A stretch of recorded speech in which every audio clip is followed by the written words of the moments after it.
All right, so after our first unit talking about paychecks and how you can get paid in different kinds of structures as far as that goes, we're moving on to our next one, which is called your net income. How much money can you actually take home?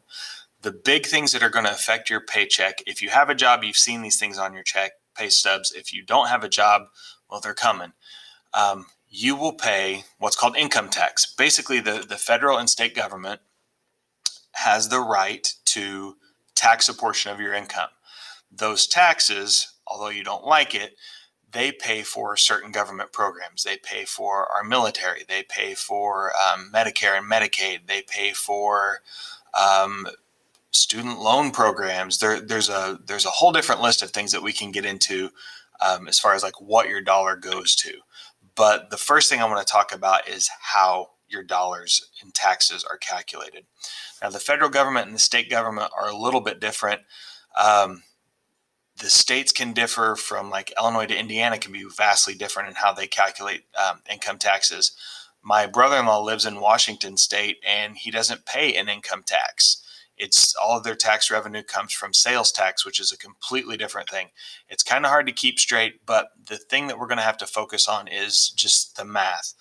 The math is real straightforward as far as what you do because it's all percentages of dollars. So you're going to have to do a percentage calculation, which we spent some time on in the first week of school.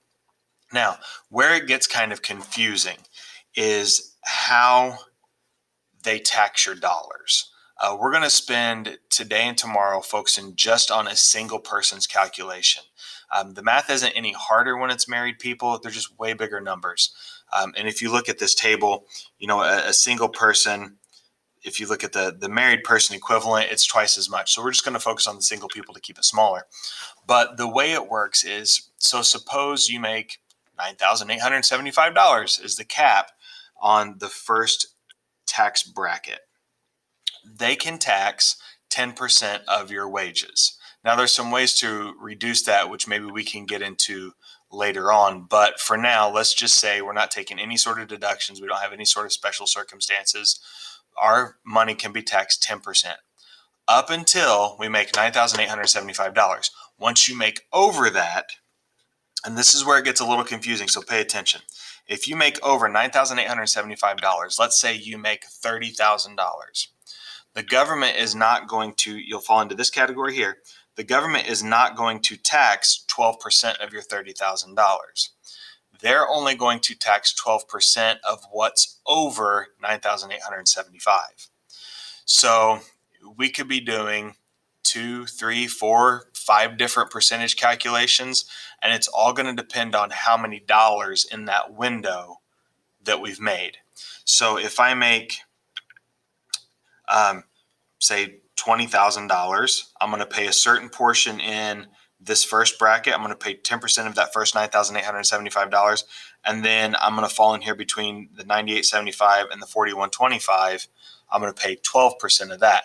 And I'm going to show you guys how to do all of this. But what we're going to have to figure out is exactly how many dollars are in each category that we fall into. So the more money you make, you kind of fall into more categories, but that doesn't mean that they're going to tax, 24% of every dollar you make. Okay? All right, so we're going to keep this nice and straightforward. I'm going to keep this as simple as possible. Feel free to rewatch this if you need to, or send me an email if you're having questions. Don't just blow this off.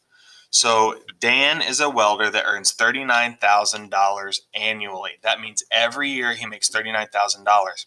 But unfortunately, Dan doesn't get to bring home $39,000. The federal government is going to get a portion of that. So what I need to do is figure out how much money Dan makes in each category. So his $39,000, he's going to be paying taxes in this first category and the second one.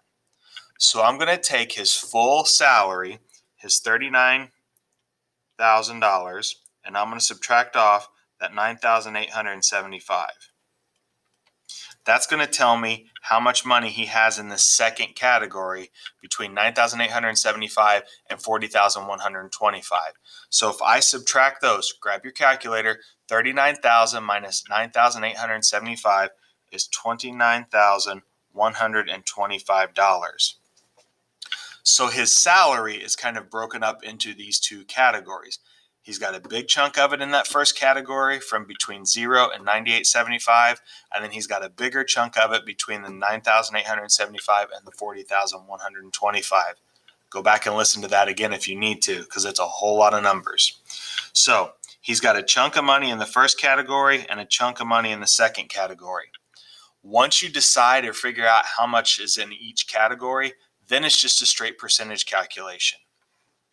So I've got that first $9,875 at 10%. That's going to be $987.50. Then I'm going to move on to the next category. How many dollars does he have in that second row? Well, that's the $29,125 that we just figured out, and that's at 12%.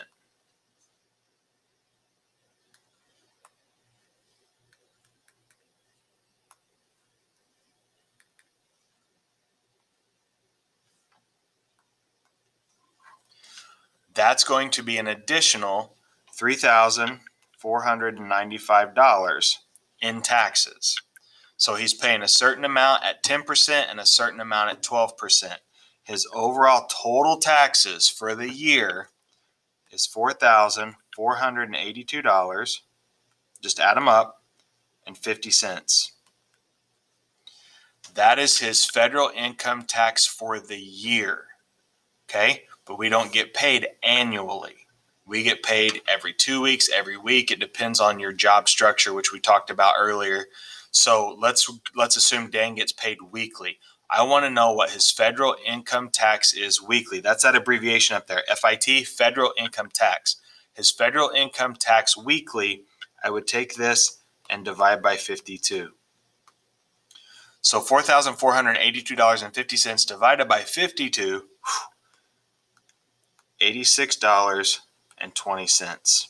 So every single week out of his paycheck, $86.20 goes to the federal government.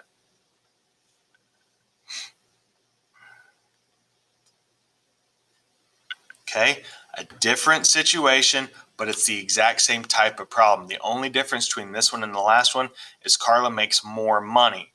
So she makes $53,000 a year, so that's going to hit her into 3 different percentages. I know it's a pain in the butt. It's just how our government has set up to take taxes out. So what I'm going to do, I'm going to start at the top. She makes $53,000 a year. I'm going to subtract off the 40,125 from over here.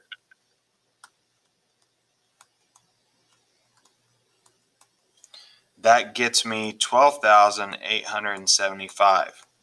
$12,875 in this category right here. That's the overage from that 40,125. So now I've got 40,125 minus the 98.75, right? How much money is in this bracket? I'm going to subtract those and get 30,250. And then she's got the full dollar amount from 0 to 98.75 that's going to be included in there too. So her $53,000 gets broken up into 3 different chunks, from 0 to 98.75, from 98.75 to 40,125, and from 40,125 to the 53,000. We're going to spend a few days on this. So if you're not quite getting it, I completely understand. You might want to go back and watch this video a couple of times. So I'm going to do 3 different percentage calculations. I'm going to do a percentage calculation for each row that her dollars hit on that tax table. So I had 9,875 at 10%. I had 30,250 at 12%, and I had 12,875 at 22%. The math, this part, isn't hard. Dollar amount times percent, you're done. It's coming up with those numbers that's going to be the tricky part. Just take your time. Start at the highest dollar amount and just kind of work your way back to zero. So each of these gives me a different dollar amount. 10% of 98.75 is $987.50. 12% of 3,250 is 36.30. And 22% of 12,875 is $2,832.50. Add it all up. Annually, she is paying $7,450.